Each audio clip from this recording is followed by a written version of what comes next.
I'd been with my boyfriend Colton for a couple years, but then one day he told me he'd fallen out of love with me.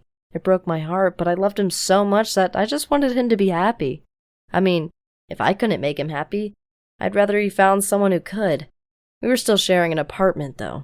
My friends thought it was weird, but I hated living alone, and I didn't have the money to find a place by myself. We still got along okay, but then Colton told me he needed some space, so he was going to spend the weekend with his parents. Alone and feeling sorry for myself, I called my best friend Christine to ask if we could meet up, but she said she needed to look after her daughter because she had a fever. I offered to come over, but she said she didn't want me to get sick too. I ended up binge-watching sad movies on Netflix all weekend. Colton came back on Monday. He told me he'd hung out with his parents doing nothing, but when I took out the trash, I noted some crumpled up zoo tickets for 2 adults and 1 kid. It was so weird. He'd said he hadn't gone anywhere, so why would he have zoo tickets? Even stranger, why would he have a kid's ticket? Had he lied to me? Had he been on a date with a new girlfriend? I told myself to stop thinking about it. I mean, it wasn't my business. It was over between us. But I couldn't stop wondering.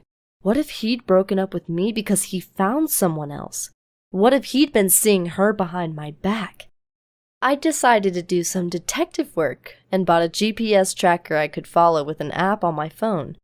I knew it was wrong, illegal even, but I stuck the GPS tracker on the bottom of his car anyway. Now I could see wherever he went. Everything was normal over the next few days. He went to work, he came home, like he always did. But on Friday, he told me he was visiting his family for the weekend. Again. Showtime! I was about to find out where he really went.